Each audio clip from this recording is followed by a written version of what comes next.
하나님 감사합니다. 잠시만요. 저마다 마음의 소원을 주시고 소망하게 하시고 기대하게 하시고 기다릴 줄 알게 하시니 감사드립니다. 내 평생의 소원이 무엇인지 돌아보기를 원합니다. 방금 부른 찬송의 가사처럼 내 평생의 소원이 예수님 더 알기를 원하는 것이고 주의 십자가 은혜와 사랑을 더 깊이 체험하며 살아가는 것임을 고백합니다. 평생 주님 앞에서 예배자로 사역자로 헌신하다가 하나님 앞에 평안케 서게 되는 것 또한 우리의 소원입니다.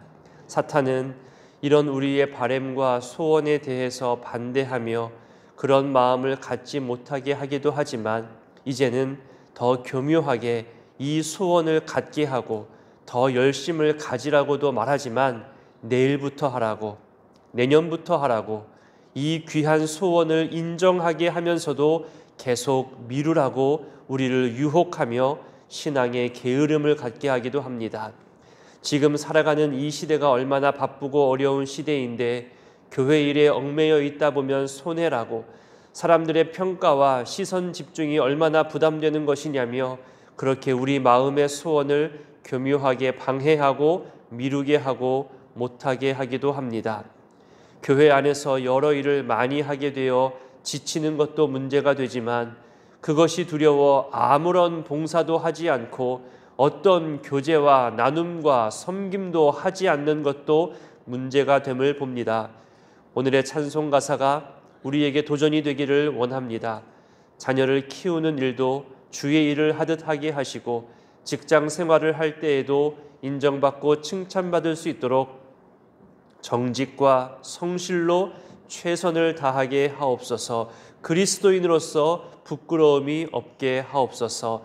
하나님, 또 교회 안에서도 우리의 섬김과 언행으로 인하여 많은 이들에게 선한 영향력을 펼쳐가게 하시고 또 섬기고 수고하는 분들을 향하여 우리의 입술을 함부로 열지 않게 하셔서 하나님께서 일하시고 하나님께서 우리를 다듬어 가시며 우리의 미래를 만들어 가심을 인정하고 신뢰하게 하옵소서.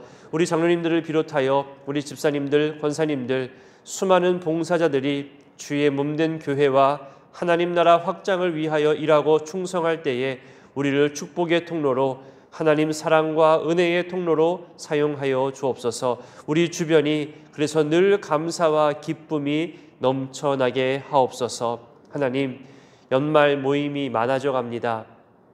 사랑하는 가족들과 또 친구들과 이웃들과 직장 동료들과 이 모양 저 모양 식사하기도 하면서 한 해를 마무리하는 그런 시기이기도 합니다. 우리도 여러 종강과 함께 종강 예배, 또 수료와 진급, 성탄 축하로 이 연말을 보낼 텐데 한 해를 돌아보며 감사를 먼저 고백하게 하옵소서.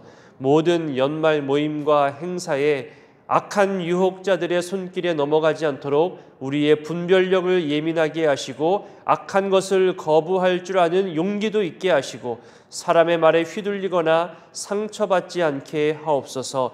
중심을 붙드시고 하나님 바라보며 이 연말에 감사의 열매로 맺게 하옵소서. 특히 가족 구원과 건강의 연약함을 위해 한 해 동안 기도해온 그 간절한 기도에 응답하여 주시고 궁핍함 속에서 부르짖은 간구를 들으시고 그들의 필요를 넉넉히 채우시며 모든 관계에 평강을 더하여 주옵소서. 이 새벽에 나올 때도 우리의 소원과 또 마음의 간구와 또 물질의 예물을 올려드리오니 주님, 이 모든 것을 기쁘게 받으시고 또 응답하여 주시옵소서. 말씀하실 하나님, 또 도우실 성령님을 의지하오며 예수님의 이름으로 기도드립니다. 아멘. 오늘 말씀은 욥기 31장 24절로 40절까지입니다. 다 같이 한 목소리로 읽겠습니다.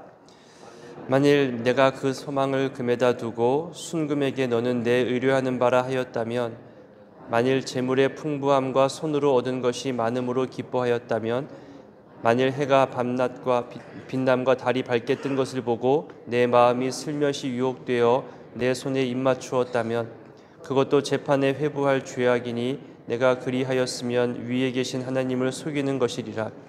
내가 언제 나를 미워하는 자의 멸망을 기뻐하고 그가 재난을 당함으로 즐거워하였던가. 실상은 나는 그가 죽기를 구하는 말로 그의 생명을 저주하여 내 입이 범죄하게 하지 아니하였노라. 내 장막 사람들은 주인의 고기에 배부르지 않은 자가 어디 있느뇨 하지 아니하였는가. 실상은 나그네가 거리에서 자지 아니하도록 나는 행인에게 내 문을 열어 주었노라.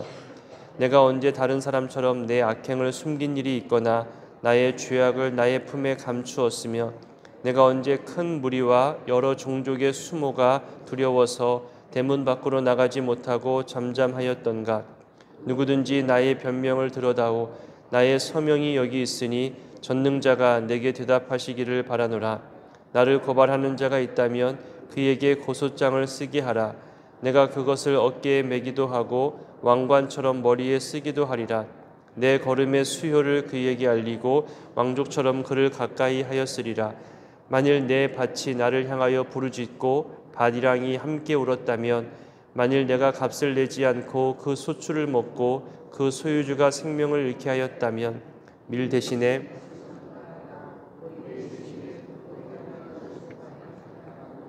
욥의 말이 그치니라. 아멘. 오늘 본문은 어제 본문에 이어서 욥 스스로 변호하는 내용들이 이어지고 있습니다. 욥은 스스로 나는 이런 악한 것에 대해서 하지 않았다, 그리고 이런 선한 것들을 행했다, 그렇게 말합니다.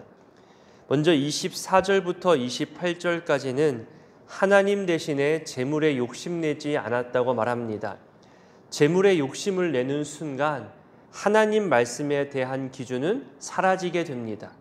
그리고 그 재물을 모으기 위해 여러 방법들을 찾아가는데 가장 쉬운 방법이 뭐냐 하면 약하고 가난한 자들의 것들을 빼앗는 겁니다. 오늘날도 비슷하지만 약자와 또 가난한 자들의 노동력을 착취하고 그들의 재물을 빼앗는 방법들은 예나 지금이나 또 빈번하게 일어나고 있습니다. 재물에 대한 욕망과 집착 때문입니다. 재물에 한번 마음 뺏기게 되면 선한 것, 말씀에 거룩한 것, 기준들이 왕창 무너지게 됩니다. 24절에서 얘기하는 이 표현에 소망, 의뢰 이런 단어를 사용했는데, 이 재물에 대한 욕심은 하나님께 소망을 두고 또 하나님 말씀을 의뢰하며 살아가는 우리 신앙인들에게도 커다란 유혹으로 다가오게 됩니다. 욥은 이런 욕심을 평생 내지 않았다고 말하고 있습니다. 25절에서 손으로 얻은 것, 다시 말해서 자신의 수고, 자신의 땀 흘리는 노동으로 얻어진 모든 소득, 내 능력을 말하는 겁니다. 자기 땀을 흘려 얻게 되는 재물은 정당한 것이겠죠. 또 자연스러운 소유가 되는 겁니다. 하지만 욥은 그렇게 얻은 재물에 대해서도 내 소유나 내 정당성을 부여하지 않고 큰 가치를 두거나 또 더 많은 재물을 가지려고 소유욕을 갖지 않았다고 말하고 있습니다. 이렇게 재물을 능력으로 여기거나 재물에 대해서 욕심을 내거나 그 소유하기 위해서 집착을 부리지 않았는데, 그 이유, 그 근거가 뭐냐 하면 이 모든 것이 우상 숭배와 연관되어 있기 때문입니다. 26절부터 보면요, 당시 근동 사회에서 많이 얘기되었던 해와 달과 별들을 섬기는 우상들이 많았습니다. 욥은 그런 것에도 마음 빼앗기거나 유혹에 빠지지 않았다고 말하고 있습니다. 27절에 보면 그런 해와 달과 별들을 보면서 유혹에 빠지게 될 때 손에 입을 맞춘다는 표현이 있습니다. 언뜻 보면 이게 무슨 표현일까 이해되지 않는 것처럼 느껴집니다. 이 손맞춤은 우리가 영화라든가 드라마에서 보는 것처럼 존경과 숭배로서 입맞춤을 하는 겁니다. 무릎을 꿇고 상대방이 내민 손등에다가 입을 맞추는 것은 우리가 많이 보셨을 겁니다. 그것이 바로 인정한다, 당신을 높인다, 당신에게 내 모든 것을 숭배한다, 이런 것이 담겨 있거든요. 하지만 해와 달과 별은 우리가 손으로 잡을 수 없는 먼 곳에 있잖아요. 감히 손잡을 수 없지요. 그래서 내 손에다가, 내 손등에다가 입을 맞추는 겁니다. 그래서 저 해와 달과 별을 숭배한다는 의미로 내 손등에 입 맞춘다는 표현을 쓰는 것이 바로 오늘 27절의 표현입니다. 이 모든 행위들은 28절 표현처럼 전능하신 하나님을 속이게 되는 건데 자기는 그러지 않았다고, 그럴 수도 없다고 지금 자신의 결백을 주장하고 있습니다. 29절과 30절은 원수를 대하는 모습에 있어서도 범죄하지 않았다고 말합니다. 나와 대적하는 원수의 멸망, 그의 재난과 어려움을 볼 때 보통의 사람들은 아이고 잘됐다, 쌤통이다, 그것 봐라, 그렇게 괴롭게 하더니 이제 뿌린 대로 거둔다. 우린 보통 그렇게 말할 때가 많습니다. 이렇게 말하는 것이 보통 사람들의 마음이겠죠. 하지만 욥은 오히려 그 반대의 모습을 취했다고 말합니다. 잠언이나 또 지혜의 문서나 이런 시가서에서 말하는 것을 보면요, 원수와 악인을 대하는 태도를 그들이 망하여서 사라지기보다는 그들이 망하기 전에, 아니 오히려 망했다면 그 망한 것을 통하여서 다시 회복되어지고 하나님 앞에 돌아오도록 간구하는 것이 어쩌면 지혜자의 모습이라고 그렇게 말합니다. 그러니 욥은 자기의 대적자들을 향하여서 충분히 원수 갚을 능력도 있고 재력도 가지고 있었지만, 그리고 대적자들이 망해갈 때 좋아하면서 내버려 둘 수도 있겠지만 그러지 않았다는 겁니다.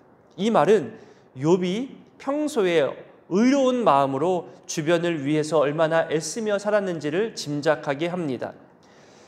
정치를 보거나 또는 사람 사는 관계를 가만히 들여다보면요, 자기 원수, 자기 대적자들을 향한 저주가 얼마나 심한지 우리는 알고 있습니다. 말로 표현하지 않아도요, 마음속에 원수를 향한 분노의 마음, 어떻게 하든 원수를 짓밟으려고 하는 마음, 저 사람을 공격하려고 하는 마음이 우리 속에 자리 잡고 있음을 우리는 보게 됩니다. 내 편이 아닌 상대방 편에 있다는 것으로 그들의 삶을 비판하고 그들을 힘들게 하려 할 때도 많습니다. 그래야 내가 주목받고 내가 그들보다 더 높은 자리에 있음을 보여주기 위한 교만한 마음도 있거든요. 그래서 여러 작전과 방법들을 펴면서 그들을 저주하기도 하고 파멸로 몰아가기 위해서 여러 악한 방법들을 사용하기도 합니다. 그런데 그런 방법들을 펼쳐나가다가 오히려 자기가 준비한 방법에 빠지는 경우도 보게 됩니다. 너무나 자주 보잖아요. 말의 실수, 행동의 실수뿐만이 아니라 올바른 방법이 아닌 것들도 그렇게 펼치다가 자기 스스로 올무에 걸립니다.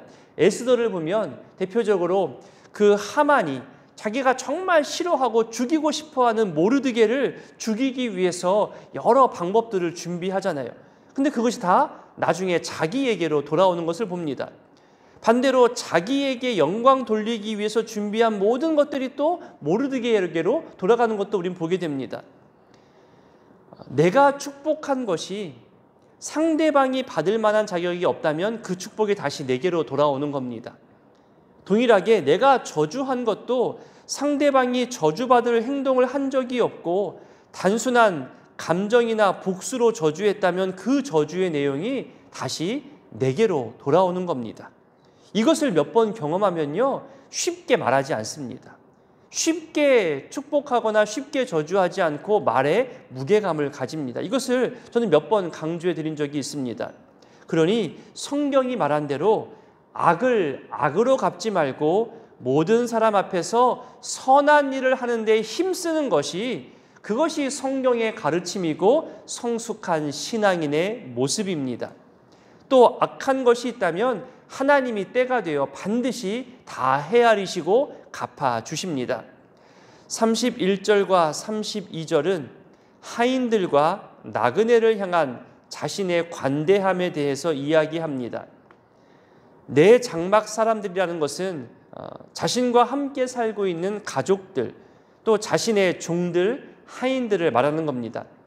가족들이 좋은 고기를 먹는 것을 선행이라 말할 수는 없겠죠. 그러니 여기서 말하는 자신의 장막 사람들은 자칫 소홀하게 대할 수 있는 종들과 하인들을 말하는 겁니다. 앞서 말씀드린 것처럼 강자가 약자를 함부로 대하고 그들의 것을 빼앗는 것이 고대 근동 사회에서는 자연스러운 모습이라 할 수 있는데 욥은 그렇게 하지 않았다는 겁니다. 오히려 배부름을 경험하지 않은 자가 없다고 좋은 고기로 종과 하인들을 배부르게 대접했다고 설명합니다. 의지할 곳 없고 또 위험에 노출되어 있는 나그네와 행인들에 대해서도 욥은 선행을 베풀었습니다. 그들이 잠깐이라도 편하게 쉴 수 있도록 필요한 음식과 물을 이렇게 먹고 마실 수 있도록 배려했습니다. 결국 이 모든 것을 다 종합해 보면 욥은 자기가 누리고 있는 모든 것, 자기가 가지고 있는 모든 것이 하나님께로부터 왔음을 알고 고백했다는 거죠. 내가 수고해서 얻은 것, 내가 땀 흘려서 얻은 것이라면 쉽게 내놓지 못합니다. 하나님께서 주셨기에 하나님께서 사랑하고 하나님께서 돌보라 하는 이웃과 나그네와 고아와 과부와 객을 위해서 내어놓을 수 있는 겁니다. 하나님께로부터 왔다는 것을 인정하는 것이 이렇게 큰 유익이 생깁니다. 그 축복을 제대로 누리기 위해서 여전히 나누고 베푸는 것이 중요함을 욥은 알고 살았다는 겁니다. 33절과 34절은 욥의 그 언행의 당당함과 진실됨에 대해서 이야기합니다. 다른 사람의 눈치를 보면 얘기하기 힘들 때 있어요. 마땅히 해야 할 말을 하지도 못하고요. 또 무언가를 숨기기도 할 겁니다. 하지만 욥은 그러지 않았다고 합니다. 마땅히 해야 할 말을 다 했다. 숨긴 것도 없다. 보통 실수를 저지르거나 잘못을 저지르게 되면 누군가에게 지적당하지 않기 위해서 숨습니다. 자기 잘못을 숨기기 바쁘죠. 또 스스로 먼저 숨을 때도 있습니다. 이런 사람은 모든 언행의 출발이 자기 유익이기 때문입니다. 남을 해하는 목적으로 시작할 때가 많고 자기를 높이려고 시작했기 때문에 그래서 본래의 목적을 숨기고자 급급합니다. 하지만 욥은 모든 언행의 첫 출발부터가 악한 의도가 있었던 것도 아니고 설사 죄악의 모습을 보였다 하더라도 우리 욥기 1장부터 봤잖아요. 욥은 바로바로 회개하는 삶을 살았습니다. 자녀들이 잔치자리에서 혹여나 실수했을까 그 다음날 바로 정결하게 하는 제사를 드렸을 만큼 욥은 감출 것도 없고 또 숨길 것도 없고 그렇게 회개하면서 당당하고 의롭게 살았기 때문에 늘 나는 진실된 삶을 살았다 이렇게 주장하고 있는 겁니다. 이제 35절부터 끝절까지 보면 다시 한번 하나님께서 내 상황을 돌아보시고 대답해 주시기를 바랍니다. 마치 판결자 재판장이신 하나님이 내 모든 변론을 들으시고 나에게 응답해 주시기를 바라는 간절함을 호소하죠. 그리고 마지막에 자기의 결백에 대해서 한 번 더 주장하는 것으로 오늘 내용, 다시 말해서 욥의 전체적인 변론이 끝마쳐집니다. 자기의 결백과 자기 평소의 자기 일상의 모습을 재판장이 다 헤아려 보고 판결해 주시기를 원하고 있는 거죠. 더 나아가서 나를 고발하는 대적자들이 쓴 고소장, 어떤 고발장을 썼다면 자신은 대적자가 쓴 고소장을 내 어깨에 매기도 하고 머리에 왕관처럼 쓰고 싶다고 말합니다. 이게 무슨 뜻일까요? 어깨에 맨다, 머리에 쓴다는 것은 자랑스럽게 알리는 겁니다. 어떤 상장이나 면류관을 보여주고 싶어 하는 것을 뜻하는 겁니다. 그런데 고소장을 그렇게 머리에 쓰고 어깨에 맨다는 것, 왜 고소장을 자랑하고 싶어 할까요? 그것이 뭐냐 하면 봐라, 나를 향하여서 내 대적자들이 이렇게 수많은 고발과 고소장을 썼는데 이것을 내 삶을 보면 이것이 거짓말인 거 뻔히 보이지 않냐? 그렇게 내 삶이 당당하다는 거예요. 내 삶이 정직하기 때문에 수많은 고소장을 머리에 이고 어깨에 메어 보여주어도 나는 자랑할 수 있다는 겁니다. 너희들이 봐도 이것이 말이 안 되지. 너희들 평소에 내 삶을 알잖아. 그러니 이 고소장, 이 고발장 아무것도 아니잖아. 하나님, 그리고 이 고소장 좀 보세요. 나를 음해하려는 이 고발장을 보세요. 나를 아시는 하나님, 이거 아무것도 아닌 줄 아시죠? 그렇게 자신의 삶에 대해서 당당하게 보여줄 수 있다는 거죠. 무언가 잘못이 있고 걸리는 것이 있는 사람은요, 그 고소장 제목만 봐도 움츠려듭니다. 고소장 제목만 봐도 내 죄악이 또 드러날까 봐 또 불안해하죠. 기분 나빠합니다. 이것이 다른 사람들에게 알려지기를 꺼려합니다. 하지만 욥은 자기의 평소의 모습을 주변 사람들이 다 알고 있기 때문에 당당하고 떳떳함을 지금 말하고 있는 겁니다.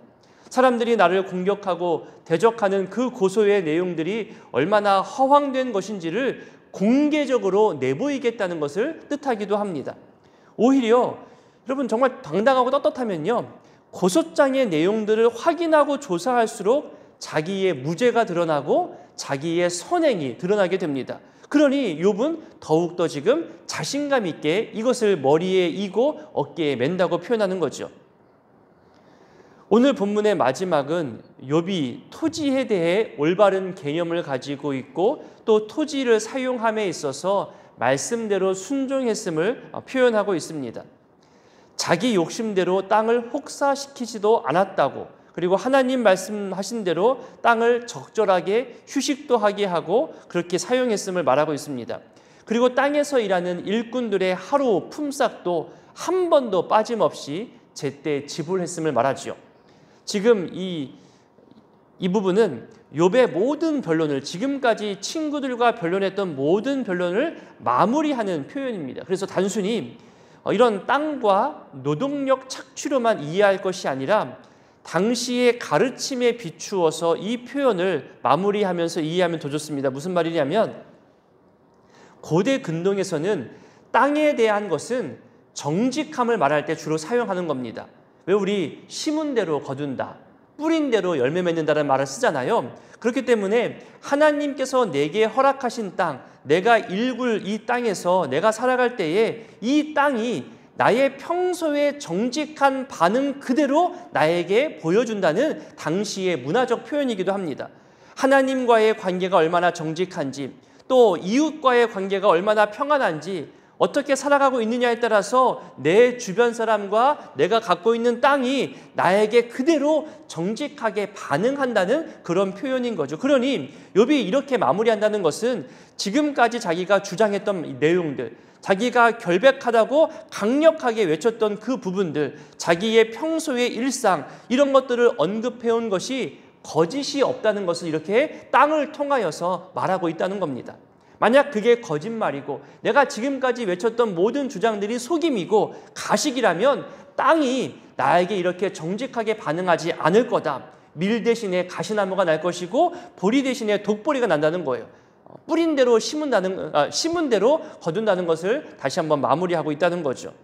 이렇게 때로는 강하게, 또 때로는 괴로운 마음으로, 또 때로는 거친 표현으로, 또 속상한 표현으로 친구들과 변론하던 욥의 말이 그치는 것으로 오늘 본문이 끝마쳐집니다. 이제 다음 본문부터는 또 다른 등장인물과 또 다른 전개가 이어집니다.